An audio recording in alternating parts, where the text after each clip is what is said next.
Channel. So, ఈ వీడియోలో వచ్చి నామినేషన్ అనాలిసిస్ ఏదైతే ఎవరు ఎలిమినేట్ అవుతారు ఈ వీక్. సో, దాని గురించి 100% అప్డేట్ అయితే ఈ వీడియోలో మీకు దొరుకుతుంది. సో, ముందుగా చూసుకుంటే ఈ వీక్ అయితే టోటల్‌గా 6 మెంబర్స్ అయితే నామినేట్ అయ్యారు. సో, నామినేషన్ లేని వారు ఎవరంటే తనూజ కెప్టెన్ కాబట్టి, సెకండ్ వచ్చి సుమన్ శెట్టి. ఎవరైతే నామినేట్ చేయలేదు. థర్డ్ వచ్చైతే రీతూ. రీతూనొచ్చి తనూజ అయితే సేవ్ చేసింది. సో, యాక్చువల్‌గా ఏందంటే కెప్టెన్ తనూజ అయినందువల్ల ఏందంటే అందరి టార్గెట్ ఏందంటే మారిపోయినాయి. ఒకవేళ తనూజ గనుక కెప్టెన్ కాకపోయుంటే మోస్ట్‌లీ ఏందంటే తనూజని టార్గెట్ చేసేవాళ్ళు. ఎందుకంటే లాస్ట్ వీక్ అది జరిగింది కాబట్టి.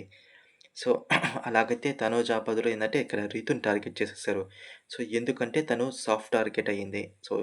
ఏందంటే తను టాస్క్ రాలేదు కాబట్టి ఏదైతే నాగార్జున ఫీడ్‌బ్యాక్ ఇచ్చారో దాన్ని బట్టి వాళ్ళేందంటే అందరూ ఏందంటే ఆహ్, రీతుని టార్గెట్ చేశారిక్కడ. Including Demon. ఎందుకంటే అతనికి పాయింట్స్ లేవు. అందుకని ఏందంటే అతను చాలా క్లారిటీగా ఉన్నాడు. ఎందుకంటే తన వల్ల రీతు తన గేమ్ ఎఫెక్ట్ అవుతదని ప్రతి ఒక్కరు చెప్పారన్నాడు. అలా చెప్పినప్పుడు ఏందంటే తను ఇన్‌పుట్ ఎందుకు తీసుకోలేదు? తను అలాంటన్నప్పుడు తను ఎందుకు దూరం పెట్టలేదు రీతుని? ఇక్కడ ప్రతి ఒక్కరికి పాయింట్ అయితే స్ట్రైక్ అయ్యింది. ఎందుకు ఇన్ని రోజులు సైలెంట్‌గా ఉన్నాడు? ఎందుకంటే ఇక్కడ వైల్డ్ కార్డ్స్ అందరూ వెళ్ళిపోయారు. ఇంక ఎవరు లేరు. ఎవరైతే ఉన్నారో వాళ్ళందరూ వచ్చి ఏందంటే ఓల్డ్ కంటెస్టెంట్స్ అందరూ. ఓల్డ్ కంటెస్టెంట్ అన్నప్పుడు ఏందంటే వాళ్ళు నామినేషన్స్ చేసుకోవాలి.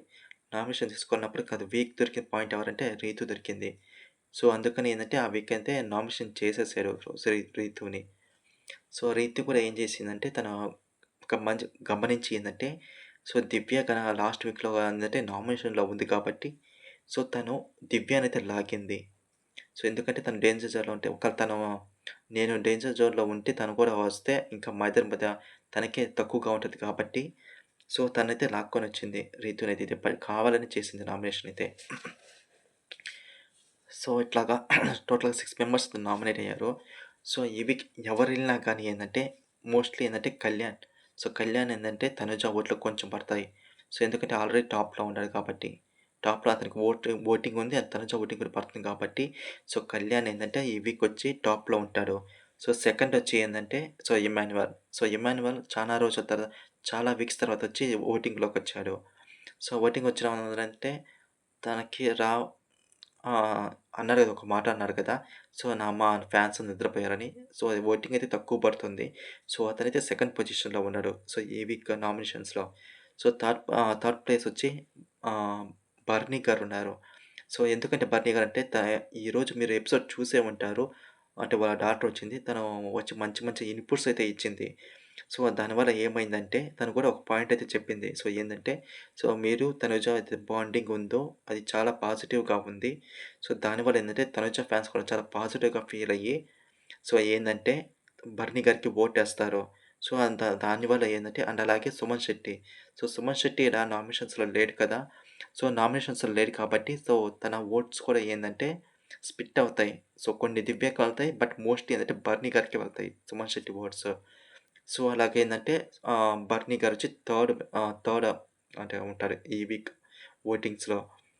తర్వాతొచ్చి డీమన్ పవన్. డీమన్ పవన్ గూడా ఏందంటే లాస్ట్ వీక్ 2 టాస్క్ ఆడాడు. మంచిగా పెర్ఫార్మెన్స్ ఉంది. కాకపోతే కొంచెం నెగెటివ్ అయ్యాడు. ఏందంటే అది సెల్ఫిష్ ఉండడం వల్ల. అండ్ ఈ వీక్ కూడా ఏందంటే రీతుని నామినేట్ చేశాడు.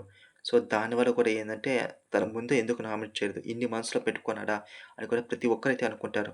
కాకపోతే ఎండ్ ఆఫ్ ద డే ఏందంటే వాళ్ళు కలిసిపోయారు. సో, కలిసిపోయారు కాబట్టి ఏందంటే రీతు ఓటింగ్ కూడా ఏందంటే డీమన్ పవన్‌కి పడుతుంది. డీమన్ పవన్ మిగతా ఇద్దరెవరు? సంజన అండ్ దివ్య. సంజన ఏందంటే ముందంతా ఇమ్మాన్యుయల్ అంటే నామినేషన్స్‌లో లేడు కాబట్టి ఏదైతే ఇమ్మాన్యుయల్ ఓటింగ్ ఉందో అది ఖచ్చితంగా అయితే సంజనకైతే పడదు. పడితే ఒక 1% అలా పడుతుంది. మిగతాదంతా ఇమ్మాన్యుయల్‌కైతే ఓటేస్తారు. అలాగా ఏందంటే సంజన అయితే ఈ వీక్ అయితే డేంజర్ జోన్‌లో ఉంటుంది. అండ్ అలాగే ఇంకొకరొచ్చి దివ్య. దివ్య వచ్చి అందరికంటే తక్కువ ఓటింగ్ పడుతుంది. ఎందుకంటే లాస్ట్ వీక్ ఏదైతే ఉందో అంతకుముందు తను వచ్చి తనూజని తీసేసింది కదా! ట్రైన్ టాస్క్‌లో వచ్చి. తను కెప్టెన్ కాకుండా ఏందంటే ఆ వీక్ అయితే ఫుల్ నెగెటివ్ అయితే అయిపోయింది. ఎందుకంటే తను ఏడ్చి ఫుల్‌గా ఏందంటే తనూజ అయితే ఏడ్చేసి ఫుల్‌గా ఏందంటే ఒక సింపతిలా క్రియేట్ అయింది ఆడియన్స్ దృష్టిలో. అందువల్ల ఏంటంటే ఫుల్ నెగెటివ్ అయిపోయింది. సో, కావాలని తీసేసిందని చెప్పి అని అందరికి అర్థమైంది. సో, దానివల్ల ఏంటంటే ఫుల్ నెగెటివ్ అయిపోయింది. సో, యాక్చువల్‌గా ఆ వీకే తను ఎలిమినేట్ అవ్వాలి. బట్ కాకపోతే వైల్డ్ కార్డ్స్ అనేది ఇద్దరు వెళ్ళిపోయారు. సో, అదైతే ఖచ్చితంగా ఈ వీక్ అయితే ఇంపాక్ట్ ఉంటుంది. ఏదైతే ఆపరేషన్ దివ్య ఉందో, సో, అది ఖచ్చితంగా ఈ వీక్ ఇంప్లిమెంట్ అవుతుంది. సో, తనకి తక్కువ ఓటింగ్ పడుతుంది. అండ్ అలాగే సుమన్ ఓట్స్ కూడా ఏందంటే మోస్ట్‌లీ బర్నీ గారికి పడతాయి. సో, ఇక్కడ ఆహ్, దివ్యకి ఓటింగ్ ఏసేవాళ్ళు ఎవరన్నా అంటే ఎవ్వరు లేరు హౌస్‌లో. సో, ఎందుకంటే తనైతే తనుజకి అపోజిట్. సో, ఇంకా ముగ్ ఎవరు లేరు.